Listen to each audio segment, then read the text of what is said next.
Welcome in, everybody, to the 423 Football Podcast. I'm your host, Brett Hamilton, joined by an empty seat. Yep, that's right. Brandon is out this week. If you've been following the podcast over the summer, you know that Brandon is taking part in a summer internship with a minor league baseball team that's local to us. A great opportunity for him, but it is a demanding job. It's a whole lot of hours for the summer months. So we'll definitely give him a pass. He's been pretty faithful as far as giving his time to the podcast since we've started, and so we'll definitely give him a break for this summer. He's doing the best he can with his hours, but this week it's just going to be me. But I'm super excited to bring you all an episode that I think is really going to help you kind of think about different situations as they compare from 2017 to this year. So I'm going to go through three situations that have progressed and three situations that have regressed for fantasy football. But first we're going to get into the news, and then we'll go into the main course. So first bit of news, there's been a whole lot of turmoil surrounding Jordan Matthews, wide receiver for the Patriots. It came out that he had a hamstring injury that was kind of deemed significant, and that's all we really got. And then all of a sudden, the Patriots dropped him, and then all of a sudden, it's kind of like they still have him, and it may be some sort of contract issue if he plays the last week of the season. I don't know, other than that's all the information that we have now. It may be clear in the next few days. But it sounds like Jordan Matthews is not going to be available for fantasy this year. So it's a huge blow to him and the Patriots. As far as he definitely wasn't the first ranked wide receiver I had on that team, but he definitely filled a role that they needed. So with them losing Jordan Matthews, you got to remember Julian Edelman is still on a 4-game suspension. So with that in mind, they have been working out Eric Decker, a free agent that was on the Titans last year. So that would be interesting to see if they kind of plug him in and how he fills that Jordan Matthews or Julian Edelman role for the first 4 games. So we'll just have to monitor that and see if they do indeed go with Eric Decker. Update on Dez Bryant. It's been a while since we've had any bit of news from Dez. He has been working out with the Browns, the Cleveland Browns. So that's going to be, if he ends up signing with the Browns, we're definitely gonna have to adjust the rankings, because that's just another kind of, I don't think he's gonna have a huge target share wherever he goes. Honestly, you've heard me and Brandon talk about how we're not too hype on Dez wherever he lands. It's taken him a long time. He's definitely taken his time in free agency. We're, day 3 of training camp, and he still hasn't committed to anything. If he does go to the Browns, it's definitely going to have an effect on the pass catchers there and how we project their target shares to pan out. But all we know is that he is, worked out with the Browns, no commitment, nothing else, just he's been there. Positive news on Andrew Luck. This has been an ongoing news segment, I feel like, for the past year almost. He has been going full out at practice in full pads, which is awesome to see. There was a head coach said that there was a little bit of hesitation whenever he was throwing, but it wasn't a lot.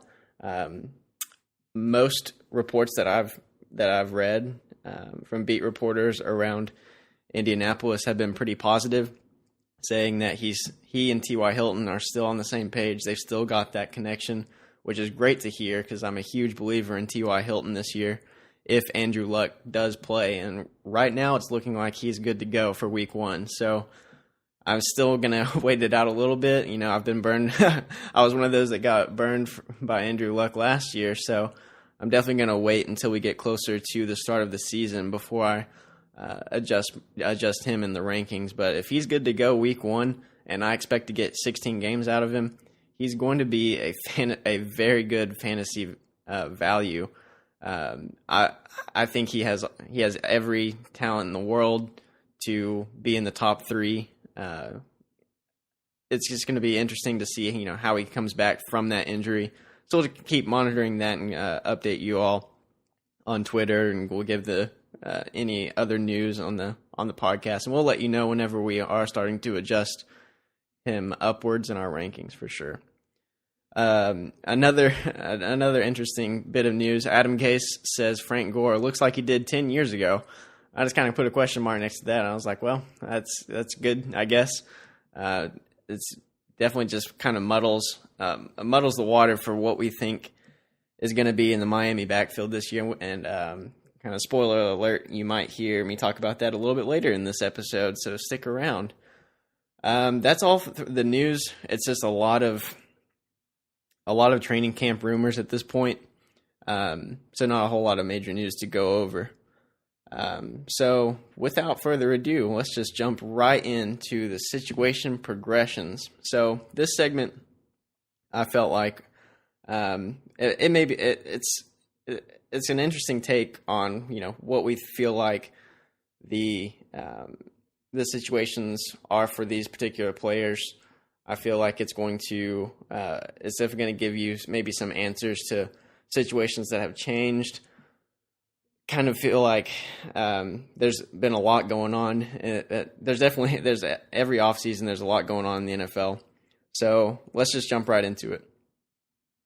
Pierre Garçon and really the whole 49ers offense looks a lot different, and I feel like it has progressed. So Pierre Garçon, he definitely got, I believe he truly got an upgrade at the quarterback position. He's got Jimmy undefeated Garoppolo signed to a 5-year contract averaging $27.5 million per year, which at the time of that signing made him the highest paid player in NFL history. Obviously, that's changing. A lot of other signings have happened. I fully suspect whenever Aaron Rodgers signs his newly negotiated contract, if it happens this offseason, he will be the highest paid player in the NFL history. But that just gives you kind of an idea of the commitment they gave to Jimmy Garoppolo. And yes, he is undefeated, but the sample size was not large last year. He just played towards the end of the season after they signed him. But what we saw was definitely an improvement to that whole offense. It just seemed to flow better. It didn't add a whole lot of fantasy value to as far as Jimmy Garoppolo's fantasy production, but they won games, and that's really important. When you're winning games, your offense is scoring more.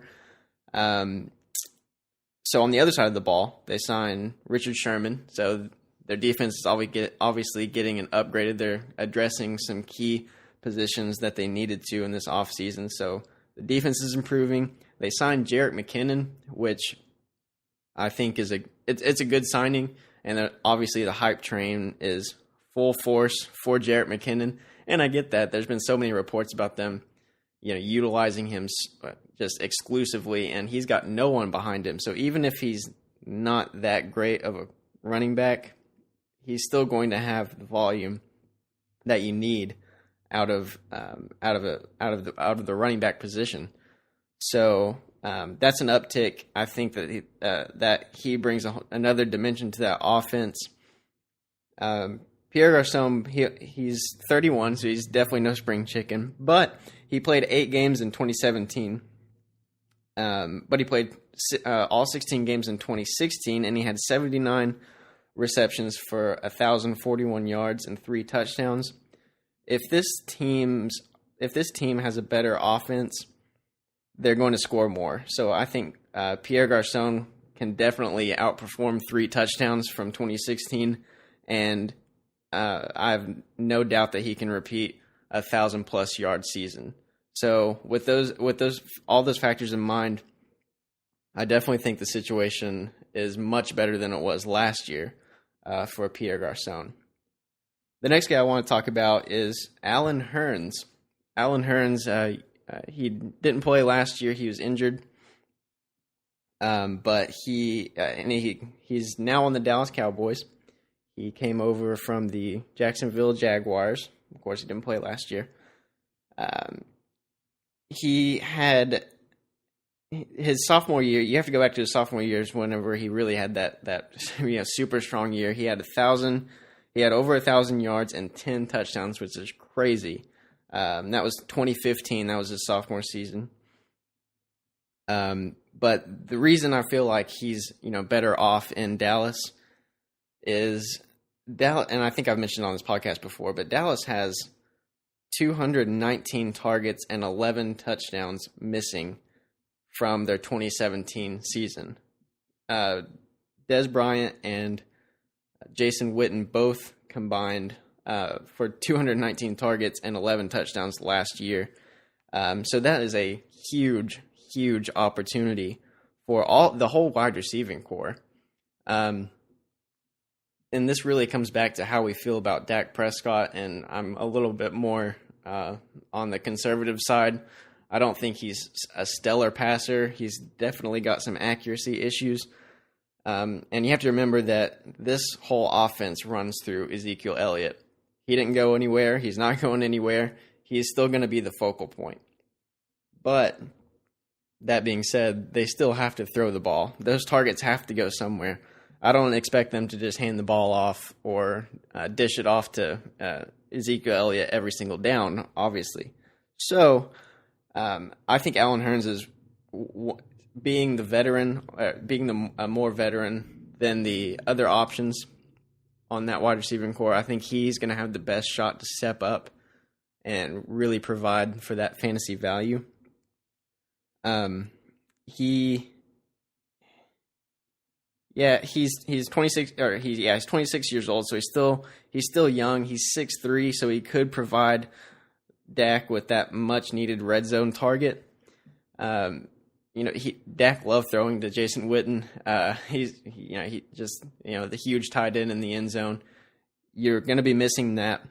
I think Allen Hurns could be a red zone threat, and if he gets, he has every opportunity to get a high touchdown rate this year.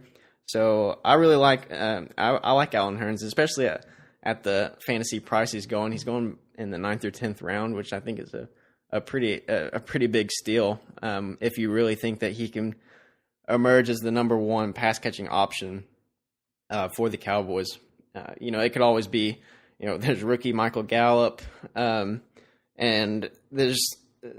He's definitely not the only wide receiver there, but I feel like if I had to put money on one of the Cowboys to step up and provide that value, it would be Allen Hurns.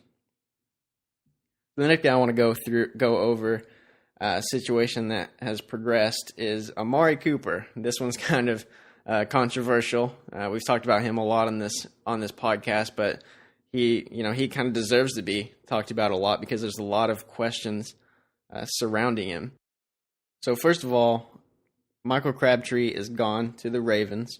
So Amari Cooper assumes the number one pass catcher role, but that leaves the question, can he catch passes? In 2017 he had a catch percentage that was in the 50s, which is atrocious. And I am in the camp that he's not actually that bad.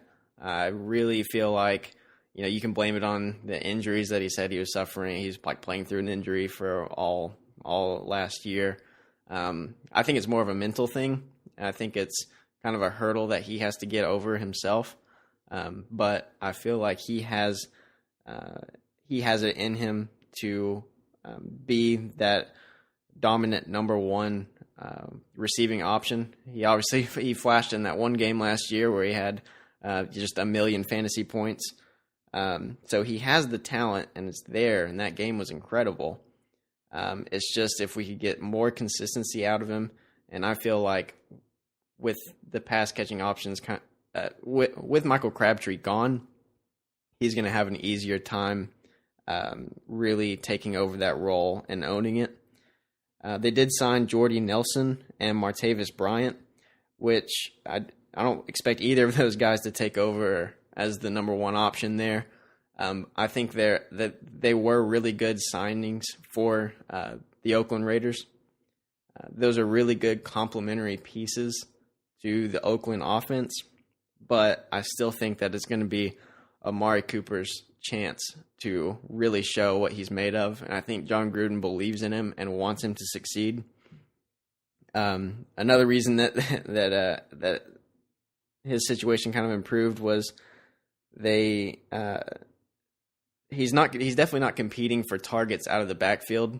Marshawn Lynch and the Duggernaut are not going to be catching the ball that much out of the backfield. It's not like a Rex Burkhead, a Jerick McKinnon signing. So you're definitely not going to be competing for targets there. So those were the situation progressions that I wanted to bring up.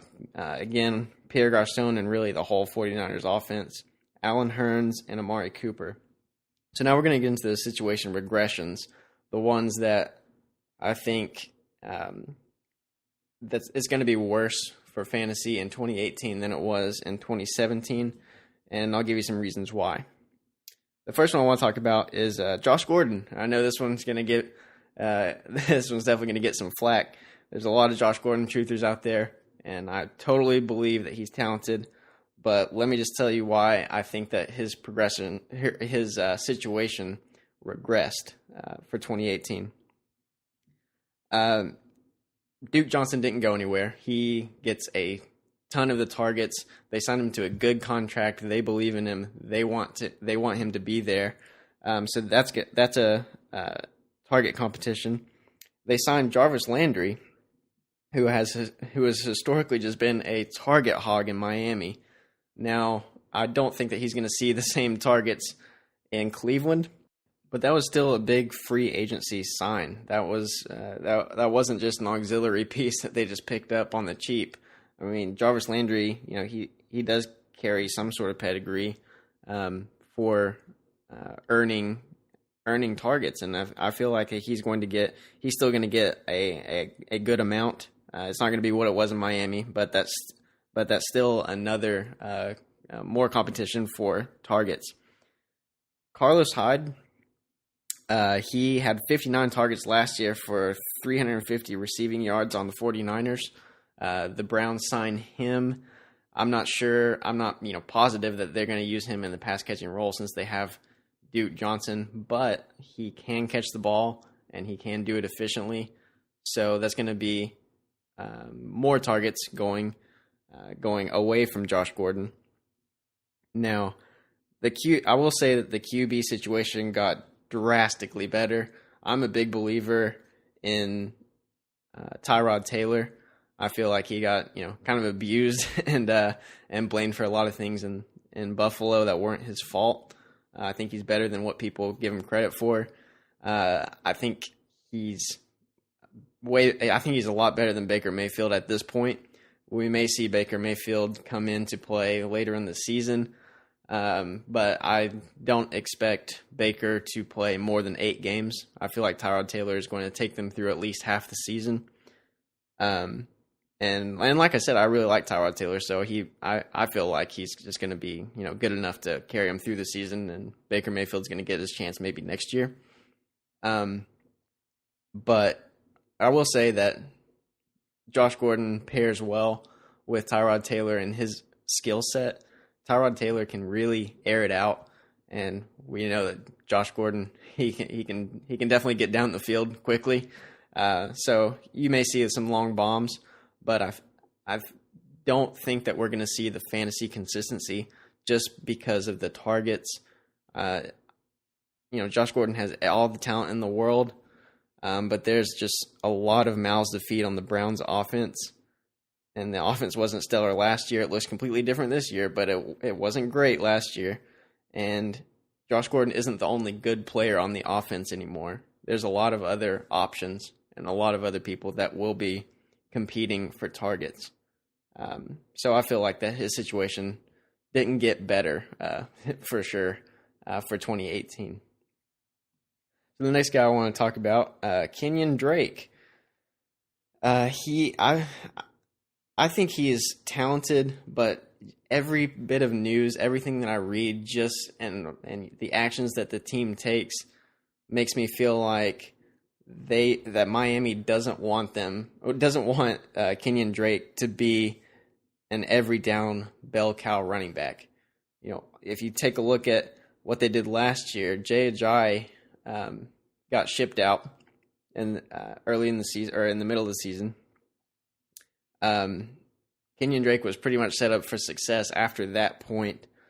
But this offseason, they signed veteran running back Frank Gore from the Indianapolis Colts, who in the news, remember, Adam Gase said he looks like he did 10 years ago. So I guess that means he looks fast, or I don't know, just strong. I'm not sure what that means, but they signed him for a reason. And they're going to use him, and I feel like he's going to get a lot of the goal line work. And so I feel like at the very minimum, he's going to be a touchdown vulture for Kenyon Drake owners. So you got to keep that in mind. And a guy that I think is a little bit underrated right now is Kalen Ballage. He's getting hyped up a lot if you look at training camp videos and what the management is saying about him. I think that he may really surprise people this season. Maybe not as terms of fantasy, but he may get more carries than Kenyon Drake owners feel like is a good thing. He ran a 4.46 40 at the combine, and he has definitely shown his pass catching abilities in college. So I feel like I think I've said this before, but I think the Dolphins aren't going to be a great offense or a great team this year in general. And so they're not going to have a whole lot of room to run the ball, or a lot of opportunities to run the ball as much as I feel like they want to. So it may be a situation where they put in Kalen Ballage and just kind of lets him flash, see what he can do. And it's just going to he has a lot of talent, and I really like his tape from college. I feel like Kenyon Drake while I think he's talented, I don't think he's good enough to just keep all these other guys out. They're going to use some sort of combination of these guys, and it's not going to be the Kenyon Drake show. So while I do like Kenyon Drake, I don't think the situation is going to be great for this year in fantasy. The last guy I want to talk about, I know Brandon's talked about this guy a lot, but I just want to break it down why we're not as hype on this guy going into 2018. Brandon Cooks, he played last year on the Patriots, had a good year, a better year than I thought he would. And now he goes to the Los Angeles Rams. He goes from Tom Brady to Jared Goff. Totally different situation there. His target share was almost, or was a little bit over. Actually, no, a little bit under 20% in New England, and I don't see it anywhere near that in on the Rams. His target share is going to be competing with guys like Cooper Kupp, who had the most targets last year for the Rams, Todd Gurley, who his role is just solidified, and Robert Woods, who developed that really good connection with Jared Goff over the course of last year, and he really provided some fantasy value as well. So all three of those guys, Kupp, Gurley, Woods, had over 85 targets each, and Sammy Watkins is the only piece missing, and he only commanded 70 targets, and Brandon Cooks had 120. He had well over 100 targets last year. He had 130, and that's definitely just not going to happen on the Rams. There's just not enough room in the offense. Even if he did get those targets, they're not targets from Tom Brady. They're from Jared Goff, and they're not the same quarterback, not the same style, not the same pedigree. It's definitely a downgrade. And while I think Brandon Cooks is a pretty good wide receiver, he has been blessed with stellar quarterbacks that he's definitely benefited from.